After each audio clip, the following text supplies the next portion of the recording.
Bismillah.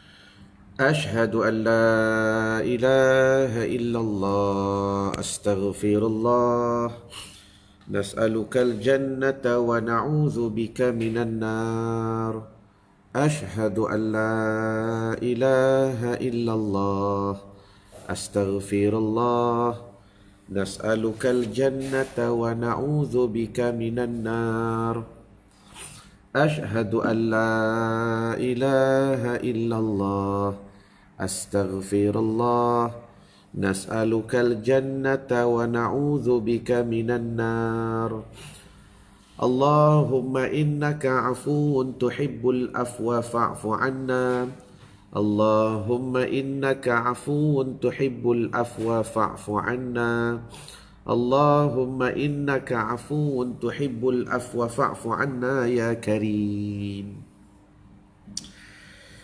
اللهم صل على سيدنا محمد عبدك ورسولك النبي الأمي وعلى آله وصحبه وبارك وسلم اللهم أنت لها يا الله di atas kaulah bagi setiap perkara walau azumat sekalipun ia besar farrijha engkau rungkai ia ya Allah bifadli dengan kelebihan.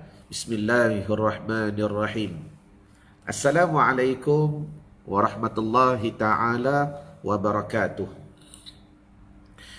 Allahumma sallimna li Ramadan. Ya Allah, kau sejahterakan bagi kami akan Ramadan yang kami masih lagi berada pada hari ini, yang Alhamdulillah kami dah mula masuk kepada fasa yang kedua tuan-tuan. Wasallim Ramadan alana. Ya Allah, dengan rahmat-Mu ya Allah kau sampaikan kami sehingga penghujungnya Ramadan.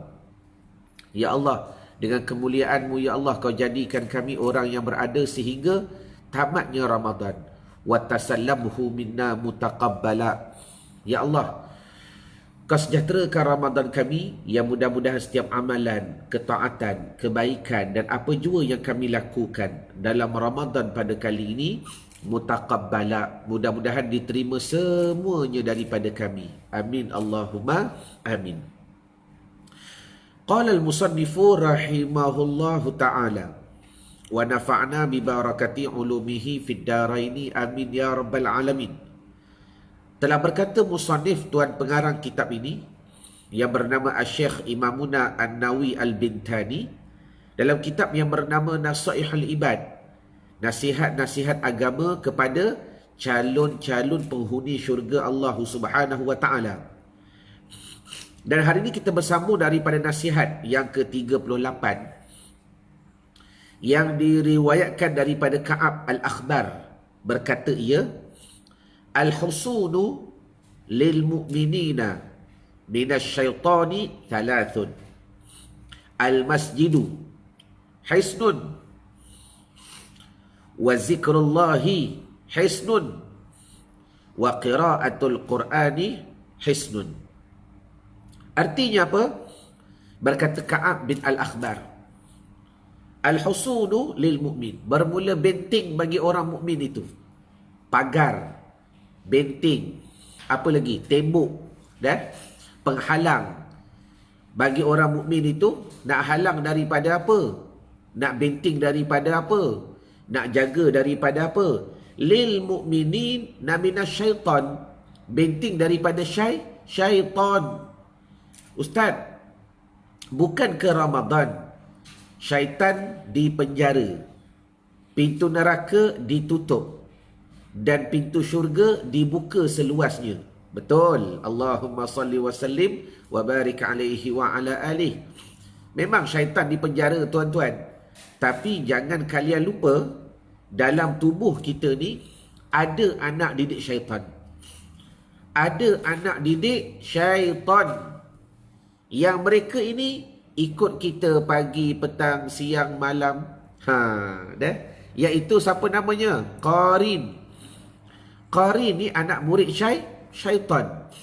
Jadi maknanya, sebab tu tak pelik kenapa dalam bulan Ramadan masih ada lagi yang melakukan maasi kepada Allah Ta'ala. Dalam bulan Ramadan kenapa masih ada yang tak salat? Dalam Ramadan kenapa ada masih lagi yang tidak berpuasa? Dalam Ramadan ada masih lagi yang mencuri, makan riba dan sebagainya. Sebab apa tuan-tuan? Nafsu. Dan nafsu itu dibelai oleh qarin. Bila syaitan tak ada, walaupun di penjara tuan-tuan, anak murid dia ada. Adakah kalian jelas?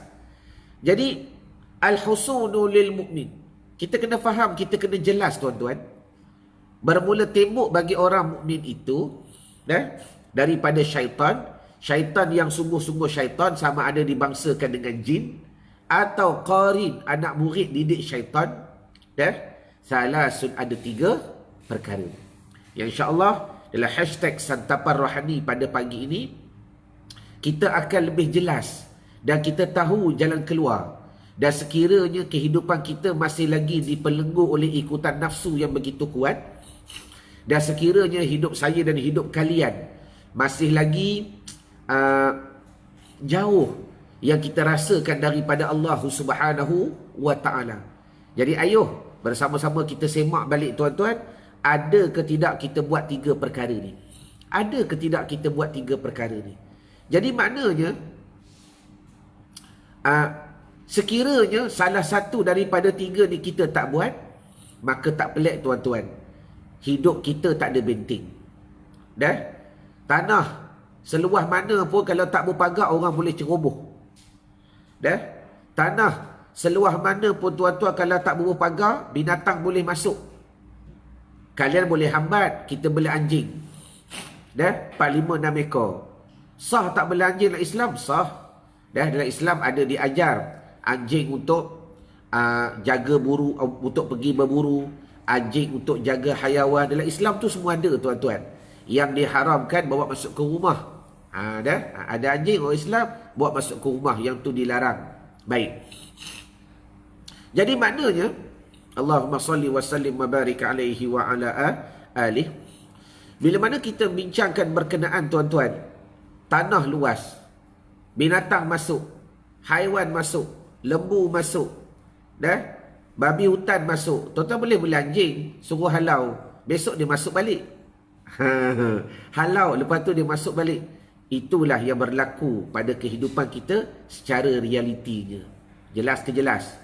Jadi apakah 3 benteng yang digariskan oleh agama, yang didatangkan oleh para ulama, yang pasti ilmuan ini daripada Rasulullah dan daripada Allah Subhanahu wa ta'ala, yang mudah-mudahan pada hari ini kita ambil pendekatan dan kefahaman. Tulis yang pertama. Salasun, ada 3. Ada 3. Kalau dapat buat 3-3, tembok tu keras lah. Pagar tu luas macam tembok Cina. Masalah.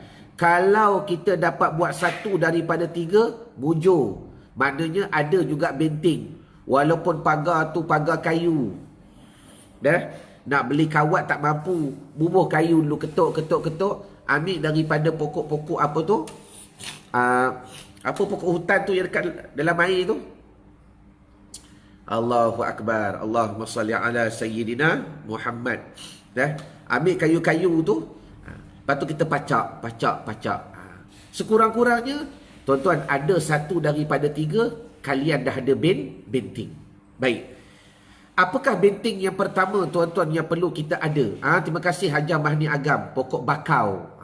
Pokok bakau tu kan keras. Dia boleh hidup dekat air. Baik.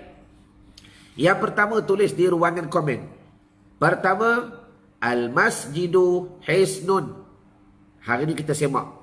Santapan Rohani ini digunakan ia untuk kita semak hidup kita dan buat perubahan sedikit demi sedikit. Yang pertama, Al-Masjidu Hisnun. Masjid tu menjadi pagar. Masjid tu menjadi benteng. Masjid tu menjadi pelindung kepada kehidupan kita. Yang pertama, masjid. Dan bila sebut masjid, maka setengah ulama qiyas. Kalau surau ustaz termasuk juga. Termasuk juga. Sebab kalau kita nak cerita kriteria masjid betul-betul tuan-tuan, dalam Islam ni ada kaedah dia. Yang ada dekat Malaysia semua dipanggil masjid jami'. Masjid yang dihimpunkan dan dinamakan. Kalau ikut masjid yang betul-betul dalam dunia ni ada beberapa sahaja. Pertama Masjid Nabawi, kedua Masjidil Haram, ketiga Masjidil Aqsa, keempat Masjid Qiblatain. Kalau tak silap lah, kalau salah saya perbetulkan. Dan sebab semayang di tempat-tempat ni pahala berbeza. Dan maknanya solat di Amerika, masjid di Amerika dengan solat Masjid Istiqlal dekat Bandaraya Jakarta yang punya besar tu, semayang Masjid Putrajaya sama je. Sama je semayang dia. Pahala sama. Tapi semayang dekat Masjidil Haram berbeza. Semayang dekat Masjid Nabawi berbeza. Baik, jadi ala kulli hal, yang tu kita dah jelas. Dan bagi tuan-tuan yang dah belajar dalam program Nak Baki Solat, tuan-tuan dah faham. Hidup kita ni bukan nak cari pahala. Hidup kita ni bukan nak cari pahala. Dan benda tu kalau Tuhan bagi disebabkan anugerah. Bukan sebab kita usaha. Bukan sebab kita ikhtiar. Bukan sebab kita nak bersungguh-sungguh nak buat Tuhan bagi pahala. Tuan-tuan dah belajar tauhid yang betul kan? Allah Ta'ala tidak bergantung dengan akhlak. Allah Ta'ala tidak bergantung dengan kerana. Siapa lagi yang tak jelas isu ni? Cuba tulis di ruangan komen kalau nak dibantu. Jadi, saya bukan menafikan pahala tu. Pahala tu benda wujud dalam agama. Pahala tu benda yang dibahaskan oleh Allah dan Rasulullah SAW. Cuma kalau tuan-tuan nak lebih jelas, cuba tulis kejap di ruangan komen. Agak-agak sampai bila hidup aku nak cari pahala? Kalau nak guna bahasa yang lebih indah, sampai bila tuan-tuan nak duduk pada level yang sama? Nampak perbezaan dia? Saya ulang balik. Bagi tuan-tuan nak cari pahala, saya kata salah ke? Tak pernah saya sebut salah cari pahala. Habis tu Ustaz, kalau tak salah, kenapa dibincangkan? Saya tanya, sampai bila tuan-tuan nak berada pada level ibadat nak cari pahala? Supaya saya nak beri penerangan kepada tuan-tuan, ada lagi level-level yang lain. Sebagai contoh lah, contoh yang paling mudah, Ramadan yang sedang kita berada sekarang. Tuan-tuan belajar fiqih. Bila sebut puasa, terbahagi 3. Pertama, puasa orang awam. Kedua, puasa orang khawas. Ketiga, puasa khawasul khawas. Apa dia puasa orang awam? Semata-mata menahan diri dari lapar dan dahaga. Itu je level dia. Yang Nabi sebut dalam hadis, kam min sha'im. Berapa banyak daripada orang yang berpuasa tak dapat apa-apa illal ju' wal atash, melainkan lapar dan dahaga. Nabi sebut jelas lah ni. Maknanya ada level ni. Dia duduk level yang pertama, dia puasa bulan Ramadan, dia tak jaga mata, tak jaga lidah, jaga perut sahaja. Tu yang Nabi kata, kam, berapa ramai orang yang berpuasa pada bulan Ramadan tak dapat apa-apa. Yelek porcik unggavak, melainkan lapar dan dahaga. Maknanya itu level puasa tahap yang pertama. Puasa orang awam. Sama juga soalannya, sampai bila kalian nak duduk pada level yang pertama? Tak pernah terfikir ke cara nak upgrade? Oh, lupa tuan-tuan tak ada guru. Tuan-tuan tak ada mentor yang boleh guide tuan-tuan. Sebab tu tuan-tuan tak faham. Okey, tak apa, hamba bantu insya-Allah. Yang kedua, puasa orang khawas. Macam mana puasa orang khawas? Dia meninggalkan lapar dan dahaga serta menjaga anggota yang 7. Dia jaga mata, dia jaga lidah, dia jaga telinga, dia jaga tangan, jaga kaki dan sebagainya. Anggota yang 7. Maka orang ini mula dia upgrade. Sama tak macam ibadat tadi? Selama ni ibadat nak pahala, salah ke? Tak, itu level orang awam. Sampai bila nak duduk pada level dan martabat orang awam?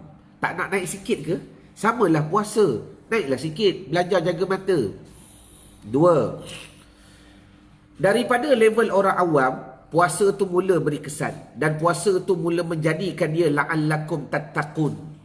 Yang Tuhan sebut tu. Kutiba alaikumus siyam kama kutiba alal ladzina min qablikum la'allakum tattaqun. Tu dia. Kesan martabat yang akan diberikan. Tattaqun.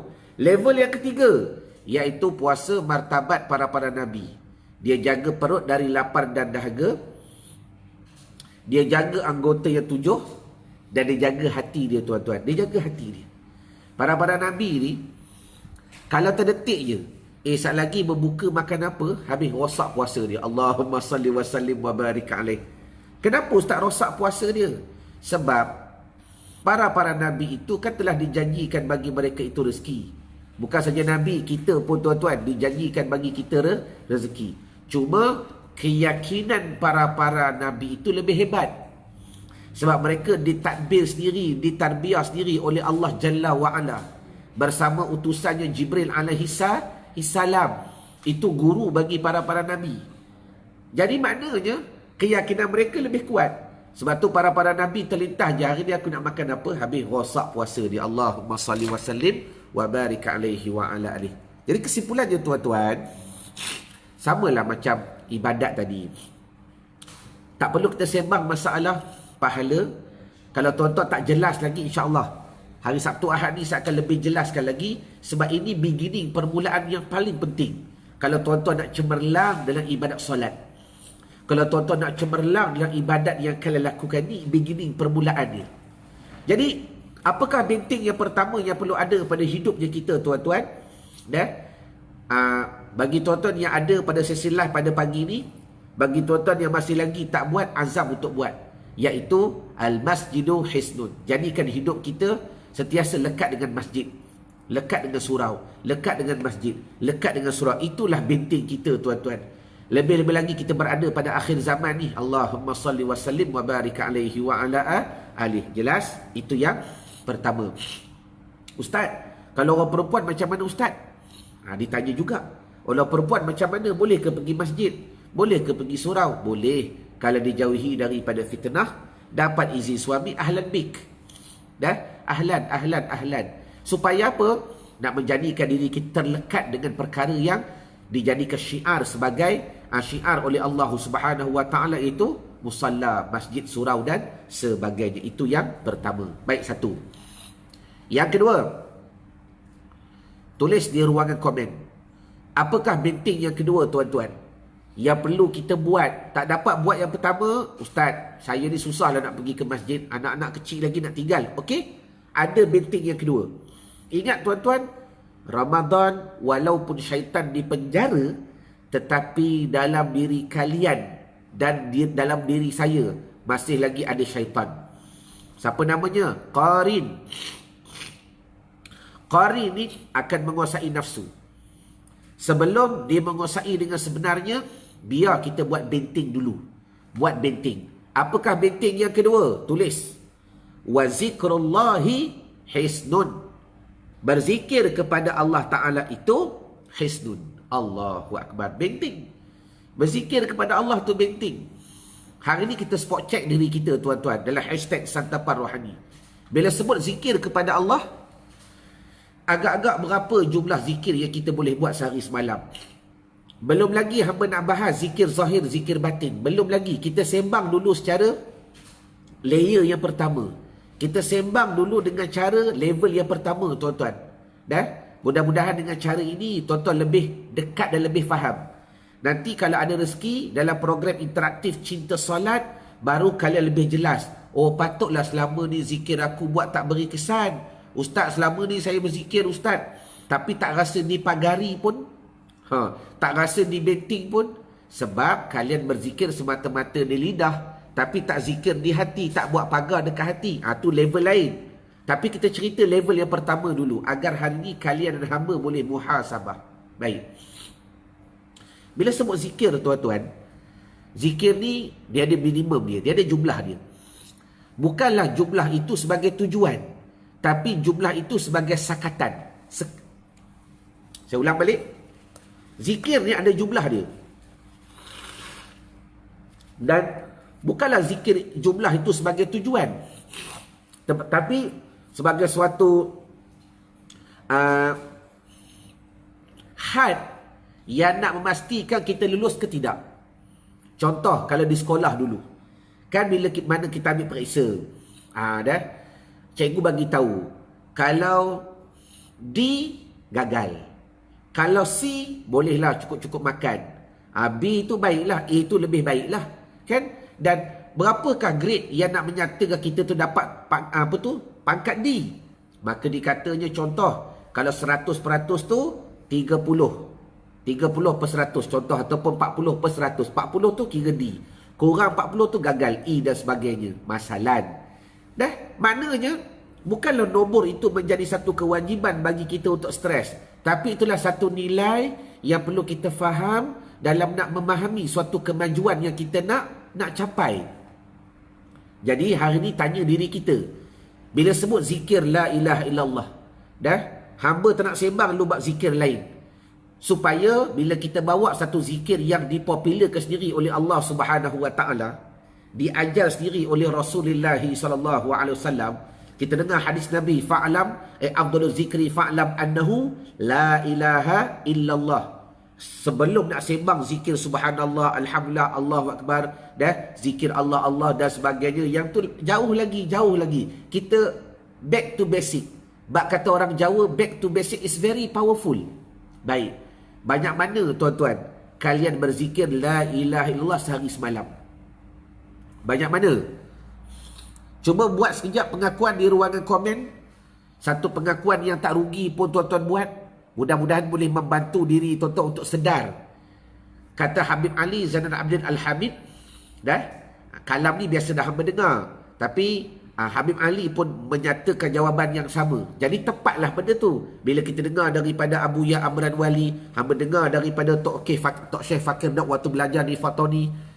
Lepas tu para habaib pun banyak berpegang dengan kaedah ini, bermakna benda tu tahqiq.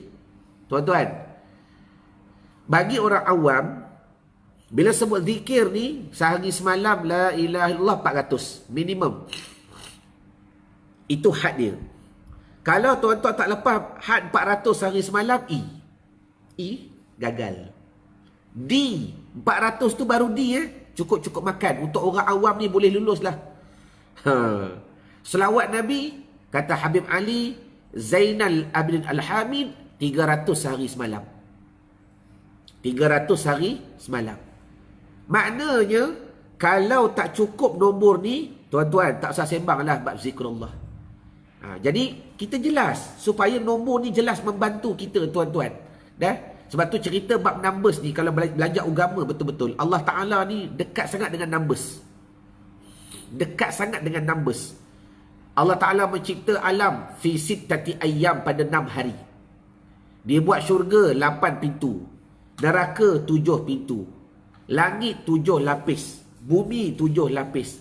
Bermakna Allah Ta'ala ajar kita dengan numbers. Jelas ke jelas. Nabi pun mengajar kepada kita zikir subhanallah 33, alhamdulillah 33, Allahu akbar 33. Tasbihnya berapa? 10 kali. Allahumma ajirna minan nar berapa? Numbers ni satu benda yang sepatutnya bukan kita jadikan sebagai sandaran, tetapi satu benda penguat kita. Of course lah, kalau datang dari Nabi, benda tu lebih tahqiq. Benda tu lebih tahqiq.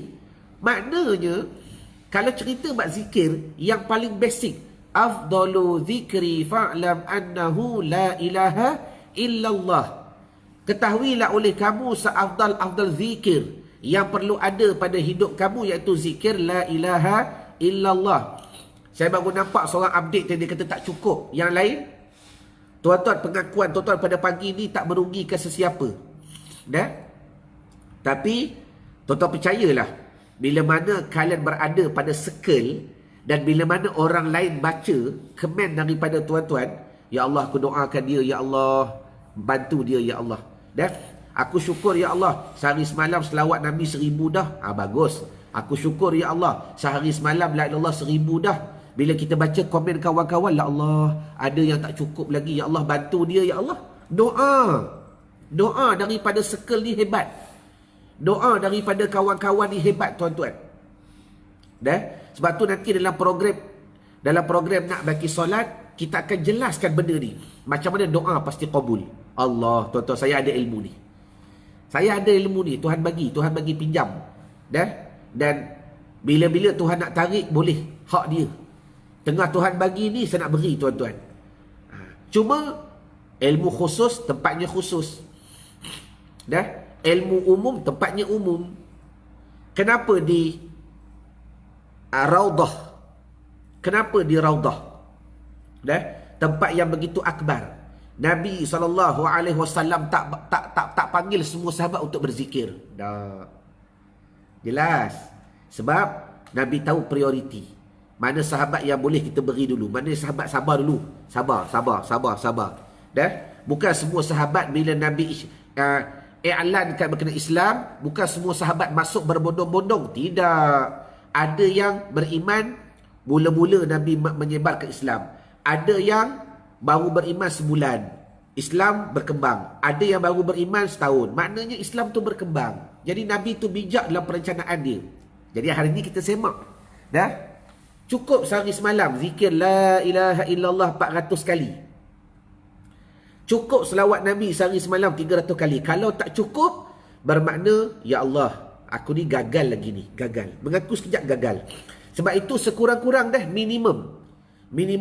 Dan pendapat ini berpandukan beberapa hadis-hadis daripada Nabi SAW.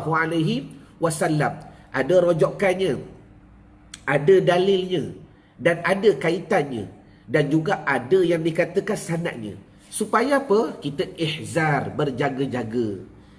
Berjaga-jaga. Jadi hari ni buat pengakuan. Tuan-tuan dah tahu dah, sertifikat dah keluar, sijil dah keluar. Yang pertama gagal dah. Ustaz tak mampulah dengan ujian hari ni COVID-19. Lepas tu pula dia risau sekali lagi bila pergi nama tak ada. Dah tarawih pula, kalau surau tu boleh muat 100 orang, maka Jaiz beri kata 1/3 saja nak bagi jarak-jarak dan sebagainya.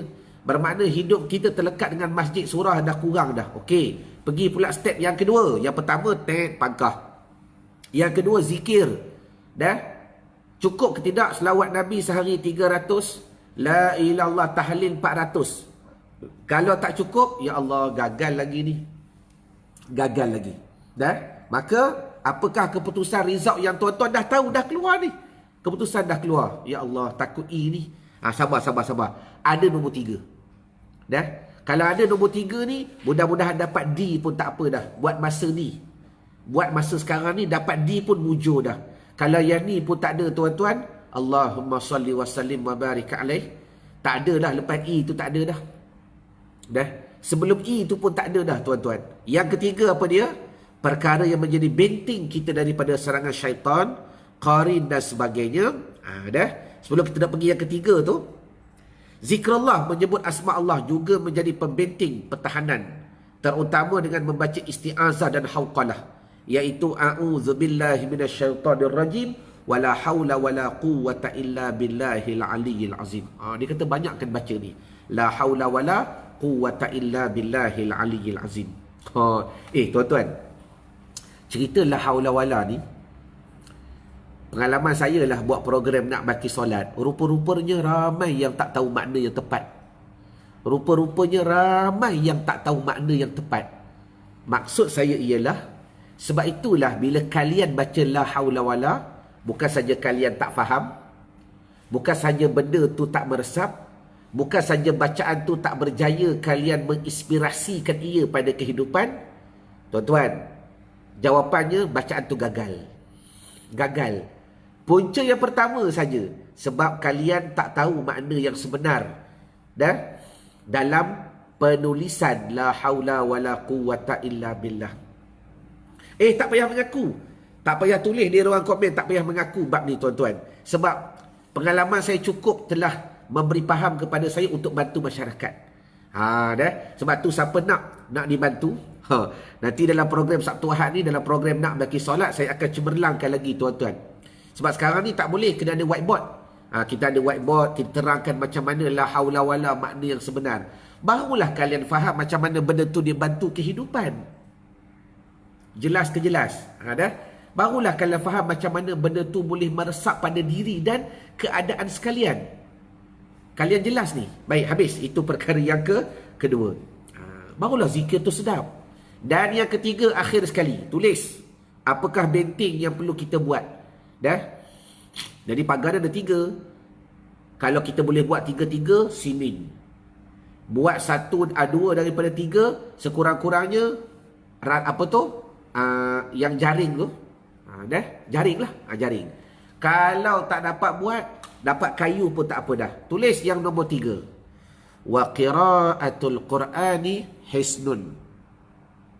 Membaca Al-Quran itu juga merupakan pagar, benteng kita dalam kehidupan. Membaca Al-Quran juga benteng, terutama membaca ayatul kursi. Jangan tinggal sekurang-kurangnya ayatul kursi. Sebagaimana yang telah nyata kempuhannya dan kemujarabannya. Jadi maknanya sekurang-kurangnya ayatul kursi baca sehari. Tapi tak salah sikit sangat. Imamuna Syafi'i rahimallahu ta'ala, selain daripada Ramadan, sehari khatam sekali. Pada bulan Ramadan, sehari khatam 2 kali. Sehari khatam dua kali. Allahumma salli wa sallim wa barik alaihi wa ala alih. Hebatnya bulan Ramadan bila mana dikaitkan dengan Al-Quran. Jadi, bacalah Al-Quran walaupun sikit. Tahniah saya ucapkan bagi tuan-tuan yang terus. Jadi, bermakna, kalau ada yang ni, syukur. Syukur sekejap. Sekurang-kurangnya ada satu benteng dalam kehidupannya kita untuk menjaga daripada godaan syaitan, tipu daya syaitan, helah syaitan dalam nak merosakkan hidupnya kita, dijauhkan daripada Allah Subhanahu wa ta'ala. Namun ingat tuan-tuan, 1 daripada 3 tak sama dengan 3/3. Itu sahaja. 1/3 tak sama dengan 3/3. Kalau dapat buat 1/3, bersyukur buat masa ni. Namun ada pada hati itu perasaan, ya Allah, aku nak upgrade. Yang nombor 2 pun aku nak buat. Nombor 3 pun aku nak buat. Untuk apa? Bagaimana untuk aku pastikan diri aku betul-betul dipelihara daripada gangguan, godaan syaitan dan sebagainya. Jelas ke jelas? Jadi mudah-mudahan dengan apa yang saya bincangkan pada hari ini, khas untuk diri saya sendiri, umum bagi tuan-tuan yang nak ambil manfaat dalam hashtag Santapan Rohani, supaya apa? Kita sedar, bulan Ramadan walaupun syaitan di penjara, qarin masih lagi ada. Siapa qarin ini? Anak murid syaitan yang berada pada tubuh kita tuan-tuan. Kita bawa dia pagi, petang, siang, malam. Sebab itulah qarin ini menjadi peniup kepada nafsu kita untuk menyuruh manusia buat maksiat walaupun pada bulan Ramadan. Jadi buat benteng. Apakah benteng dia? Pertama, al-masjidu hisnun, lekat dengan masjid. Yang kedua, zikrullah. Tengok jumlah yang telah saya berikan. Kalau tak capai, gagal. Yang ketiga, Quran. Sebenarnya Quran pun tuan-tuan ada kriteria dia. Kalau kita baca, kalau kita kaji, kalau hamba tak silap lah, sekurang-kurangnya kena baca 40 ayat. Nak dikategorikan sebagai ahli Quran. Ataupun kalau tuan-tuan biasa dengar pendapat yang lain, siapa yang mengaji dengan Ustaz Uwais, yang belajar dengan Ustazah Aisyah Azdan, cuba tolong bagi pendapat.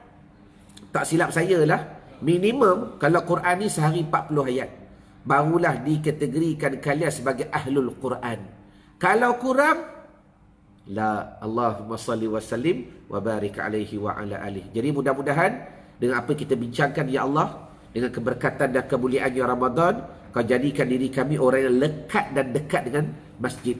Ya Allah, Kau jadikan lidah kami hidup dengan zikrullah, dan Kau jadikan lidah kami juga basah dengan bacaan Al-Quran.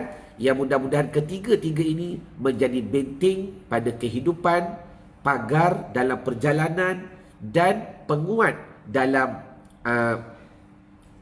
cabaran kita untuk bukan saja mencipta kebaikan, tetapi mudah-mudahan kita nak melahirkan rasa cinta dan kerinduan kepada Allah Subhanahu wa Ta'ala.